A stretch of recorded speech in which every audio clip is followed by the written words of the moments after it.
മലയാളിയുടെ ചിരകാല സ്വപ്നം കാസർഗോഡ് മുതൽ തിരുവനന്തപുരം വരെ 45 മീറ്റർ 6 വരി. പ്രിയപ്പെട്ടവരെ, 2025 അവസാനത്തോടുകൂടി പൂർത്തീകരിക്കാനാകും എന്നുള്ള സന്തോഷ വിവരം നിങ്ങളെ പ്രത്യേകം അറിയിക്കാൻ ഈ വേള ഞാൻ ഉപയോഗപ്പെടുത്താൻ ആഗ്രഹിക്കുക. കോഴിക്കോട് ജില്ലയിൽ അത്രയും കാലം വേണ്ട, അതിനു മുമ്പേ കോഴിക്കോട് ജില്ലയിലെ പ്രവൃത്തി പൂർത്തീകരിക്കാനാണ്. തലശ്ശേരി മാഹി ബൈപ്പാസ് ഉടനെ തുറന്നു കൊടുക്കണം എന്ന് ഞങ്ങൾ ഇതിനകം തന്നെ നിശ്ചയിച്ചിട്ടുണ്ട്. ദേശീയപാത അതോറിറ്റിയുമായി ചർച്ച ചെയ്തിട്ടുണ്ട്. തലശ്ശേരിയിൽ നിന്ന് വടകരയിലെത്താൻ മിനിമം 1.5 മണിക്കൂർ. ഇനി ഈ ബൈപ്പാസ് വരുന്നതോടുകൂടി 15 മിനിറ്റോട് എത്താൻ വേണ്ടി സാധിക്കും. മണിക്കൂറുകൾ ലാഭമാണ്. ഇങ്ങനെ പുതിയ പുതിയ റോഡുകൾ വരുന്നത് പുതിയ പുതിയ ഡെസ്റ്റിനേഷനുകൾ വളരുന്നതിന് കാരണമായി മാറും. എന്നാൽ റോഡുകൾ കൊണ്ട് മാത്രം നമുക്ക് എത്ര കാലം മുന്നോട്ട് പോകാനാകും? ഒരു പരിശോധന നമ്മൾ നടത്തണം. ഇന്ത്യയിൽ ഏറ്റവും അധികം ജനസാന്ദ്രത നിറഞ്ഞ സംസ്ഥാനമാണ് Keralam. Kerala is the most thickly populated state in our country. ഒരു സ്ക്വയർ കിലോമീറ്ററിൽ 886 മനുഷ്യരാണ് കേരളത്തിൽ ജീവിക്കുന്നത്. ദേശീയ ശരാശരിയുടെ 3 ഇരട്ടിയാണ്. വാഹനം പെരുപ്പം ഇന്ത്യയിൽ ഏറ്റവും അധികം, വാഹന സാന്ദ്രത ഇന്ത്യയിൽ ഏറ്റവും അധികം കേരളത്തിലാണ്. 1000 മലയാളികളിൽ 490 പേർക്ക് വാഹനമുണ്ട് എന്നുള്ളതാണ് കണക്ക്.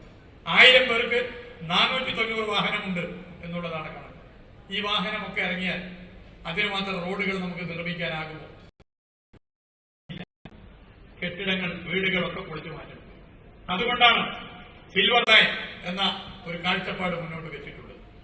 സിൽവർ ലൈൻ എന്ന കാഴ്ചപ്പാട് മുന്നോട്ട് വെച്ചപ്പോൾ തുടക്കത്തിൽ പലരും അതിനെതിർത്തു. എന്നാൽ ഇപ്പൊ വന്ദേ ഭാരത് വന്നതിന് ശേഷം സിൽവർ ലൈൻ യാഥാർത്ഥ്യമാകുന്നതിന് അനുകൂലിക്കുന്നവരുടെ എണ്ണം വർദ്ധിച്ചിരിക്കുകയാണ്.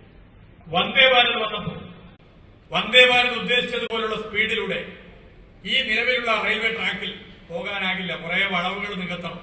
ആ വളവുകളൊക്കെ നികത്താൻ ചെലവഴിക്കുന്ന തുക വേണ്ട, സിൽവർ ലൈൻ വേണ്ടി വരുന്നത് എന്നുള്ളത് ഇപ്പോൾ ആളുകൾ മനസ്സിലാക്കും.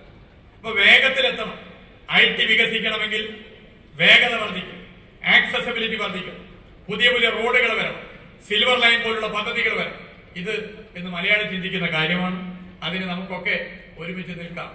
റോഡ് പോലെ തന്നെ ഒരു പുതിയ പദ്ധതിയാണ് ജലഗതാഗത പാത.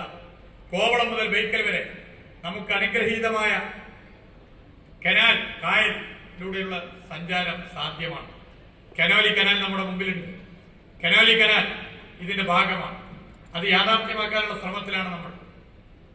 കാസർഗോഡ് മുതൽ തിരുവനന്തപുരം വരെ ജലഗതാഗത പാത, പ്രധാനപ്പെട്ട ചരക്ക് വാഹനങ്ങളൊക്കെ അതിലൂടെ പോകുന്ന സ്ഥിതി, ടൂറിസ്റ്റുകൾക്ക് സഞ്ചരിക്കാൻ പറ്റുന്ന സ്ഥിതി.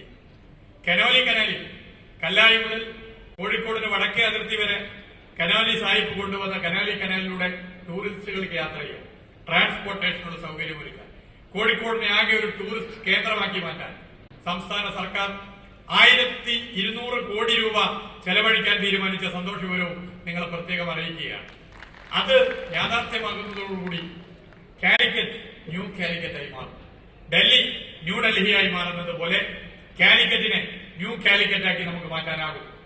ദേശീയപാതയുടെ വികസനം, പുതിയ പാലങ്ങൾ, ജലഗതാഗത പാത, പുതിയ ടൂറിസ്റ്റ് കേന്ദ്രങ്ങൾ, ഇതൊക്കെ കോഴിക്കോട്ടേക്ക് വരുന്നതോടുകൂടി ഭാവിയിൽ കോഴിക്കോടിനെ ഒരു ന്യൂ കോഴിക്കോട്, ഡൽഹി ന്യൂഡൽഹി ആയതുപോലെ കാലിക്കറ്റ് ഒരു ന്യൂ കാലിക്കറ്റായി മാറ്റാനുള്ള ഒരു മിഷൻ 30 പദ്ധതി നടപ്പിലാക്കാൻ ഉദ്ദേശിക്കുന്ന കാര്യം കൂടി ഇവിടെ ശ്രദ്ധയിൽപ്പെടുത്താൻ ആഗ്രഹിക്കുന്നു. അതിന് നിങ്ങളെല്ലാവരുടെയും നിർദ്ദേശങ്ങൾ, നിങ്ങളെല്ലാവരുടെയും ക്രിയാത്മകമായ നിർദ്ദേശങ്ങൾ വേണ്ടതുണ്ട് എന്നുകൂടി ചൂണ്ടിക്കാട്ടിക്കൊണ്ട് ഇത് തീർച്ചയായും സ്വാഗതം ചെയ്യേണ്ട ഒരു ഒത്തുചേരലാണ്. അതിന് എല്ലാവിധ പിന്തുണയും അറിയിക്കുന്നു. ഇതിൽ പങ്കെടുക്കാൻ വേണ്ടി വിവിധ ഭാഗങ്ങളിൽ നിന്നെത്തിയ എല്ലാവരെയും പ്രത്യേകം അഭിവാദ്യം ചെയ്യുന്നു. ഞാൻ നിർത്തുകയാണ്. നന്ദി, നമസ്കാരം.